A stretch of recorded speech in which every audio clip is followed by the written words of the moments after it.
이에 nim시의 손자 여호사밧의 아들 예후가 요람을 배반하였으니 곧 요람이 곧 온 이스라엘과 더불어 아람의 왕 하사엘과 맞서서 길앗 라못을 지키다가 아람의 왕 하사엘과 더불어 싸울 때에 아람 사람에게 부상한 것을 치료하려 하여 이스라엘로 돌아왔던 때라. 예후가 이르되 너희 뜻에 합당하거든 한 사람이라도 이 성에서 도망하여 이스라엘에 알리러 가지 못하게 하라 하니라. 예후가 병거를 타고 이스라엘로 가니 요람 왕이 거기에 누워 있었음이라. 유다의 왕 아하시야는 요람을 보러 내려왔더라. 이스라엘 망대 파수꾼 하나가 서 있더니 예후의 무리가 오는 것을 보고 이르되 내가 한 무리를 보나이다 하니 요람이 이르되 한 사람을 말에 태워 보내어 맞이하여 평안하냐 묻게 하라 하는지라. 한 사람이 말을 타고 가서 만나 이르되 왕의 말씀이 평안하냐 하시더이다 하매 예후가 이르되 평안이 내게 상관이 있느냐 내 뒤로 물러나라 하니라.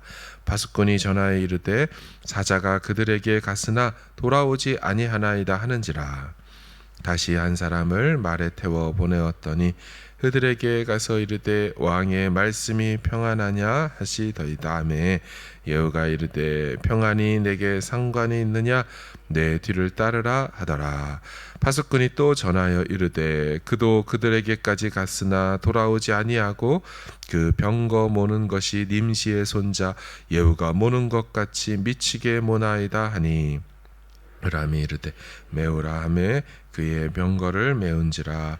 이스라엘 왕 요람과 유다 왕 아하시야가 각각 그의 병거를 타고 가서 예후를 맞을새 이스라엘 사람 나봇의 포지에서 만나매 요람이 예후를 보고 이르되 예후야 평안하냐 하니 대답하되 내 어머니 이세벨의 음행과 술수가 이렇게 많으니 어찌 평안이 있으랴 하더라. 곧 손을 돌이켜 도망하며 아하시야에게 이르되 아하시야여 반역이로다 하니 예후가 힘을 다하여 활을 당겨 요람의 두 팔 사이를 쏘니 화살이 그의 염통을 꿰뚫고 나오매 그가 병거 가운데에 엎드러진지라. 예후가 그의 장관 빛깔에게 이르되 그 시체를 가져다가 이스라엘 사람 나봇의 밭에 던지라. 내가 기약하려니와 이전에 너와 내가 함께 타고 그의 아버지 아합을 쫓았을 때에 여호와께서 이같이 그의 일을 예언하셨느니라. 같이 읽습니다. 여호와께서 말씀하시기를 내가 이제 나봇의 피와 그의 아들들의 피를 분명히 보았노라. 여호와께서 또 말씀하시기를 이 토지에서 내게 갚으리라 하셨으니 그런즉 여호와의 말씀대로 그의 시체를 가져다가 이 밭에 던질지니라 하는지라. 아멘. 열왕기하 9장은 엘리사가 예후를 기름 부어 왕이 되게 하고 그렇게 세워진 왕 예후가 하나님의 심판을 행하는 내용입니다. 많은 군대 장관들이 있는 중에 선지자의 제자가 방으로 예후를 데리고 들어가 기름을 부어서 왕으로 세웠습니다. 그리고 하나님의 심판 메시지, 이행할 사명을 그에게 전해주지요. 그게 7절에서 10절 내용이었습니다. 너는 내 주 아합의 집을 쳐라. 내가 나의 종 곧 선지자들의 피와 여호와의 종들의 피를 이세벨에게 갚아주리라. 아합의 온 집이 멸망하리니 이스라엘 중에 매인자나 노인자나 아합에게 속한 모든 남자는 내가 다 멸절하되 아합의 집을 느밧의 아들 여로보암의 집과 같게 하며 또 아히야의 아들 바하사의 집과 같게 할지라. 이스라엘 지방에서 개들이 이세벨을 먹으리니 그를 장사할 사람이 없으리라 하셨느니라. 아멘. 무슨 말입니까? 아합과 이세벨의 집안의 자녀들, 자손들 다 멸망시키겠다, 이런 말씀이죠. 자, 이렇게 왕이 된 예후는 곧바로 심판의 말씀을 행하기 위해 뛰어나갑니다. 자, 이렇게 심판의 말씀을 받은 예후가 목적하는 곳, 달려가는 곳이 어디입니까? 이스라엘입니다. 지금 예후가 기름 부음 받은 곳은 전쟁터였던 길르앗 라못이라고 했죠. 지도를 보면 길르앗 라못에서 이스라엘까지 요단강을 그냥 직선으로 가로질러도 70km 정도가 떨어져 있습니다. 지금 이 여정을 예후는 조금도 망설임 없이 이행하려고 달려갑니다. 그가 얼마나 열심히 심판을 행하기 위해 가는지 오늘 본문에 그의 병거를 모는 모습이 미친 듯이 몬다고 묘사되어 있죠. 20절 하반절에 보면 그 병거 모는 것이 님시의 손자 예후가 모는 것 같이 미치게 모나이다. 이는 정확한 번역입니다. 히브리어 시가온이라는 단어는 맹렬하게, 미치도록 이런 뜻을 가지고 있습니다. 이는 마치 여호와의 심판이 맹렬히 쏟아져 내리는 불덩이처럼 임하는 것을 보여주는 것 같습니다. 여러분, 하나님께서 어떻게 참으십니까? 악인과 악에 대하여 하나님은 오래 참으십니다. 근데 이 말은 무엇을 전제하는 말이냐면 오래 참는다는 말은 끝까지는 참지는 않는다는 말이죠. 성경을 보시면 악과 악인에 대해서 하나님은 참으로 오래 참으시는 분으로 나타납니다. 하지만 절대로 끝까지는 참으시지는 않습니다. 악인에게도 똑같이 회개할 기회를 주시고 그래서 내버려 둘 때가 계시죠. 하지만 어느 순간 하나님께서 정하신 때가 되면 그때가 될 때 행해지는 하나님의 심판은 무섭습니다. 저는 오늘 본문이 그 심판의 때가 되면 어떻게 되는지를 잘 보여주는 본문이라고 생각합니다. 요단강을 건너더라도 70km를 달려야 하는 거리고요. 요단강을 돌아서 간다면 100km 이상 되는 거리를 병거를 타고 미친 듯이 달려가서 하나님의 즉결 심판을 단행하는 것이죠. 오늘 본문에서 보셨듯이 어떻게 되었습니까? 심판자 예후를 만나자 요람 왕이 주랭랑을 치고 도망칩니다. 그 도망가는 등을 향하여서 있는 힘껏 활을 당겨서 쏘아대죠. 결국 그 화살이 요람의 등을 꿰뚫어 염통을 뚫었다라고 하죠. 심장을 뚫은 겁니다. 도망가던 병거 위에서 요람은 직사합니다. 참으로 하나님의 심판이 무섭고도 소름 끼치는 것이 이 심판이 어디서 이루어졌다라고 말합니까? 21절 하반절을 보면 각각 그의 병거를 타고 가서 예후를 맞을새 이스라엘 사람 나봇의 토지에서 만나매. 어디라고 하냐면 이스라엘 사람 나봇의 토지입니다. 여러분, 우리는 이미 나봇의 포도원 사건을 기억합니다. 아합이, 그러니까 지금 이 죽은 화살 맞은 요람의 아빠를 얘기하죠. 아합이 나봇의 포도원이 갖고 싶어서 달라고 합니다. 나봇이 거절을 하거든요. 그 이유는 좋은 값을 쳐주겠다고 해도 거절한 건 베팅이 아니었죠. 나봇이 이렇게 말합니다. 땅은 여호와께서 주신 기업입니다. 왕이여 아시는 것처럼 땅은 하나님께 받은 것이므로 임의로 우리가 팔거나 거래할 수 있는 것이 아닙니다. 여호와께서 금하신 것입니다. 그 말씀에 근거해서 하나님의 은혜로 주신 그 땅을 돈 더 받겠다고 파는 행위를 나는 말씀 따라서 안 할 겁니다 한 거죠. 그러나 그것 가지고 며칠을 밥을 못 먹고 끙끙대는 모습을 보며 아내 이세벨이 뭐라고 합니까? 그냥 취하소서. 당신이 왕이 아닙니까? 이 말을 듣고 나봇에게 왕과 하나님을 모욕했다는 누명을 씌워서 끌고 가 돌로 쳐 죽이고 그 포도원을 빼앗았습니다. 하나님께서 그때 그 사건 당시에 엘리야에게 이렇게 말씀하셨죠. 여호와의 말씀이 개들이 나봇의 피를 핥은 곳에서 개들이 네 피, 곧 내 몸의 피도 핥으리라 하였다 하라. 여호와께서 재앙을 내려 너를 쓸어버리되 내게 속한 남자는 이스라엘 가운데 메인 자나 노은 자를 다 멸할 것이요. 내게 속한 남자, 요람을 얘기하는 거죠. 자손입니다. 아내 이세벨도 개들이 이세벨을 먹을지라. 그 아합의 아들인 요람이 죽게 된 곳, 바로 이곳 이스라엘 나봇의 포도원에서 똑같이 죽습니다. 하나님의 심판이 섬뜩하죠. 이제 계속 보시겠지만 이 요람의 엄마 그 아합의 아내 악녀 이세벨 발코니에서 화장을 고치다가 시녀들이 밀어 떨어뜨려 몸이 조각이 나죠. 그 조각난 몸뚱아리들을 개들이 와서 토막토막 물고 가서 피를 핥습니다. 정확히 하나님의 심판의 예언대로 죽게 됩니다. 우리는 악과 악인들의 횡포가 난무하는 시대에 살고 있습니다. 그래서 이 세상에 악인과 악이 횡행하는 모습을 볼 때에 너무 힘들고 때로 역겨울 때가 있죠. 답답하기가 그지없고 때로는 이 세상을 떠나서 빨리 천국에 가버렸으면 좋겠다 하는 마음이 들 때도 있죠. 왜 하나님께서 바로 심판을 하지 않으시는지. 그런데 이런 본문을 접할 때는 하나님의 뜻을 깨닫습니다. 결국 심판자 하나님께서 하나님의 때에 하신 말씀대로 심판을 하시는구나. 여러분, 우리가 계시록 해석이 어려울지라도 계시록을 좋아하는 이유가 있습니다.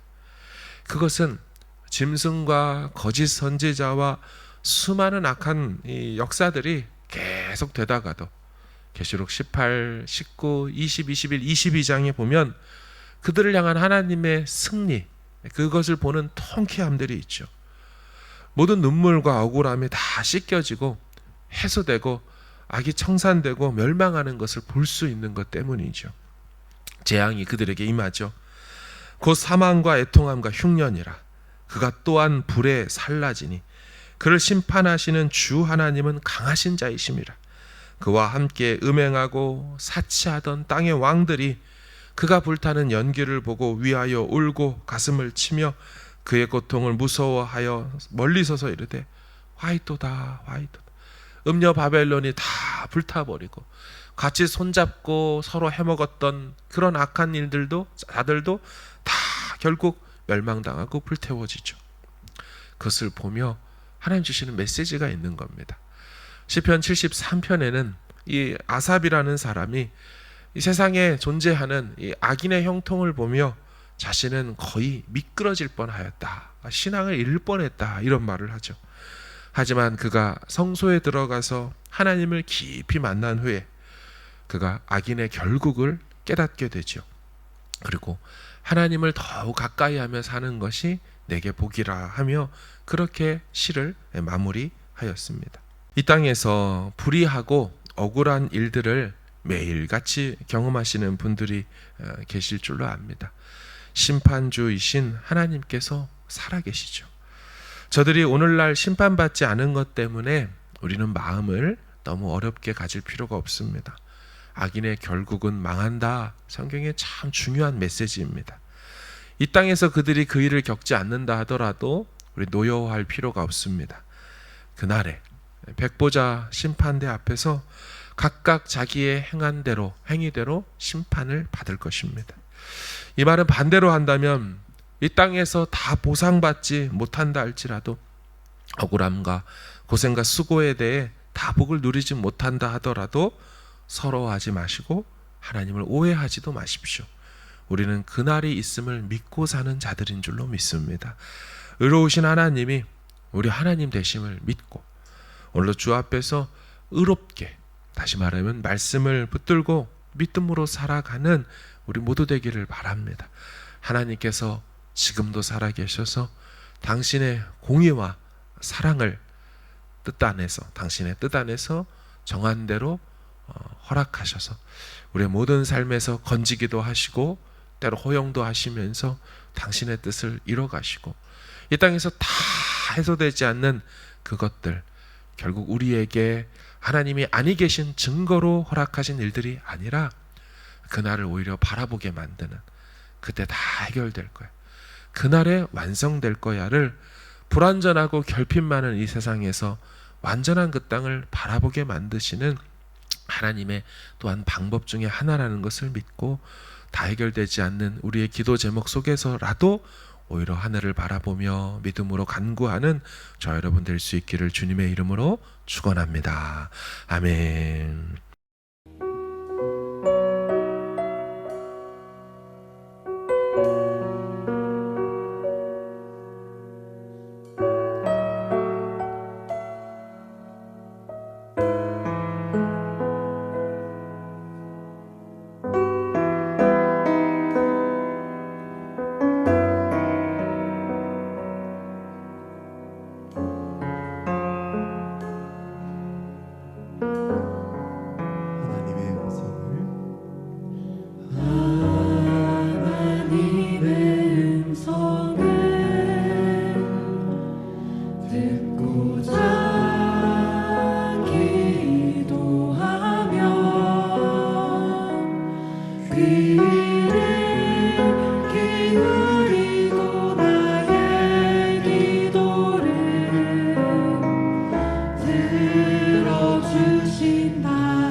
수렁에서 끌어주시고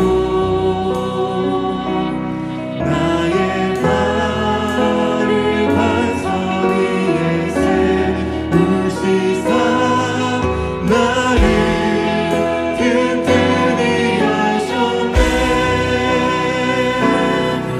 새 노래로 부르자 라라라 하나님께 올릴 찬송을 새 노래로 부르자 하나님 사랑 새 노래로 부르자 새 노래로 부르자 하나님께 올릴 찬송을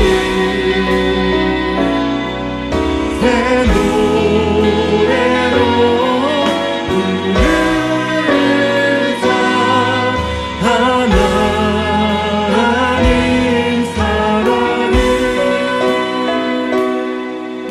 새 노래 곧 우리 하나님께 올릴 찬송을 내 입에 주셨으니 많은 사람이 보고 두려워하여 여호와를 의지하리로다. 여호와를 의지하고 교만한 자와 거짓에 치우치는 자를 돌아보지 아니하는 자는 복이 있도다. 할렐루야 아멘. 주를 의지하고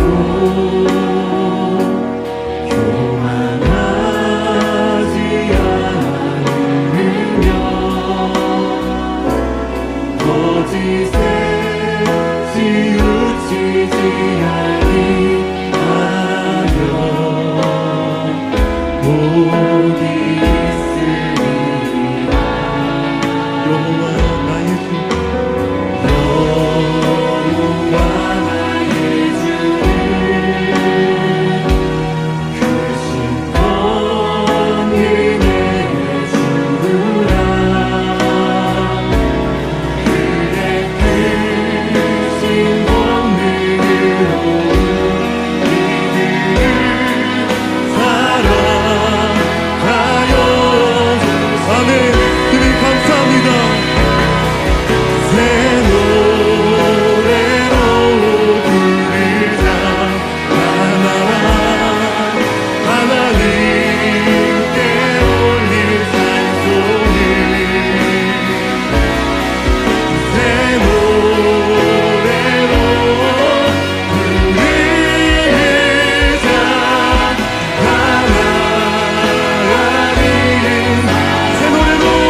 주님만을 바라봅니다.